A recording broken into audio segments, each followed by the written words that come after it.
ากทักน้องฝากไปทีโปรดสงสารปานีและเห็นใจไอ้จากบ้านนามาหาน้องหลังประคองความหาให้สดใสย่างแต่น้องคนดีพอเห็นใจที่ว่าไอ้ยากจนคนบ่มีไอ้จะหาเงินทองไปขอแต่งกระดองเพลงไอ้ขอจะไปขอให้น้องคนดีตั้งตารอน้องคงรอวันนั้นวันวิวา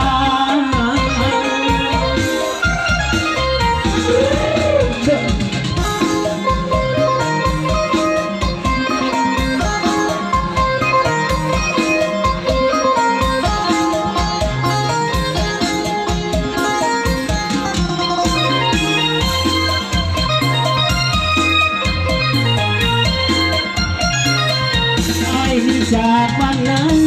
มาหาน้องหวังประคองความหาให้สดใสร่างแต่น้องคนนี้ก็เห็นใจที่ว่าไอ้ยากจนคนบ่มีไอ้จะหาเงินทองไปขอแต่งกระดองแพงไอ้คนจะไปขอให้น้องคนดีตั้งตารอน้องคงรอวันนั้นวันวิวาเอาต่อเพื่อนเพลงที่สองจี้หอยเอาจี้หอยมาสาวน้อยเต้นงามๆเนี่ย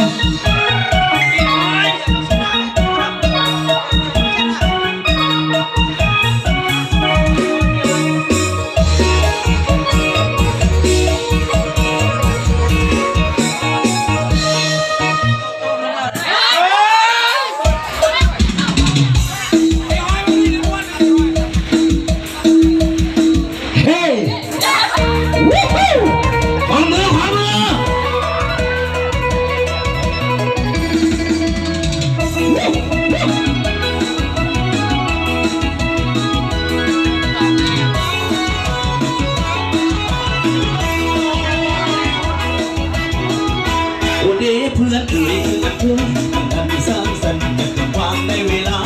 วางมาเล่นห่วงกันบรรยากาศดูน่าอะไรขึ้นมาจะเด่นลมเย็นๆในกับข้าวเราเด็ดๆอยู่บ้านของเพลงอยู่ทุกบ้านเราเรียกตามแค่นำแค่น้องเรามีของกินเป็นอาหารหอยปากกว้างนำละโตกันมันเป็นโตมากัดก็เข่าในดาวมันเป็นโตมากัดก็เข่าในดาว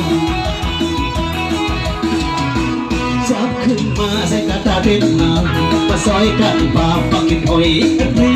ก็ยังแท้เป็นของแกล้มอย่างดีก็แซ่บอีลิ้นหอยที่แกล้มเราตาเว้นคอยบ่ายเข้าไปล้างก็ซอยน้ำอ้อยพึ่งใส่แก้วแล้วใส่แขนก็ซอยสาวหน่อยนั่งน้ำต้มนาทีที่หอยแหลกทยอยมาเย็นเล่นมาเสิร์ฟบางทีมีหอยขี้พัดทอนมาโอนนั่งเฮียง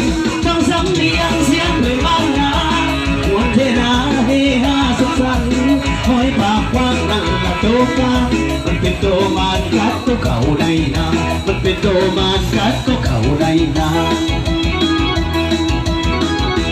เรื่องสุราก็ยินมาจักหน่อยถ้าเว้นพักคอยเฮากันถอยเลิกลาเมื่อนามีโอกาสดีจะมาบนลูกแก้วตาน้องคนดีสิหอยบนลูกแก้วตาน้องคนดีสิหอยสิหอย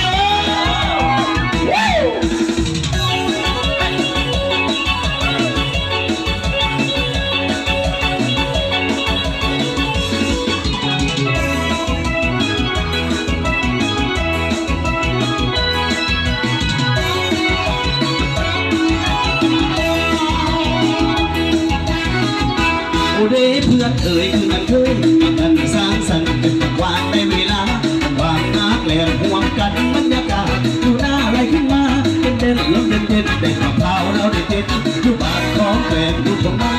ก็เรียกตามแค่นำแค่น้องก็มีของกินเป็นอาหาร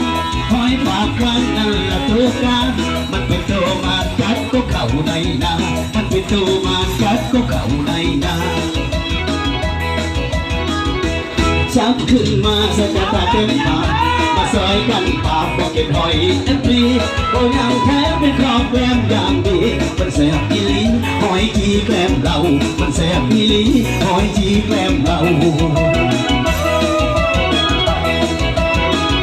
ตาเว้นคอยบ่ายคำไปไล่ดอกซอยน้ำอ้อยเพิ่งจะแก้มเราใส่แขนดอกซอยสาวหน่อยนั่งน้ำทุกนาทีที่หอยละทยอยมาเย็นเล่นมาเสิร์ฟอีกทีมีหอยทีฮอนฮอนมาปอดนั่งเฮียงฟังซ้ำเนียงเสียงเพลงล้านมาหวนเทน้ำพี่น่าสุขสันต์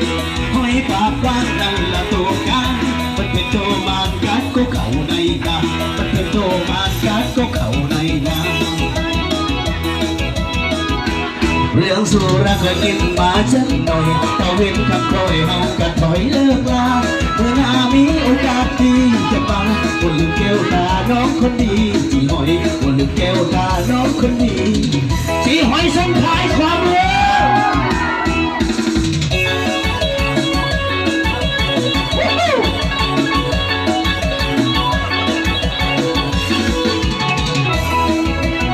บอกทำไมอยู่ใส่ดอกนอนนุ่มเพื่อว่า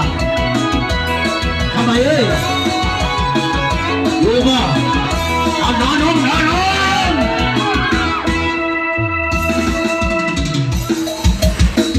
ขอเสียงไปบางคนเลย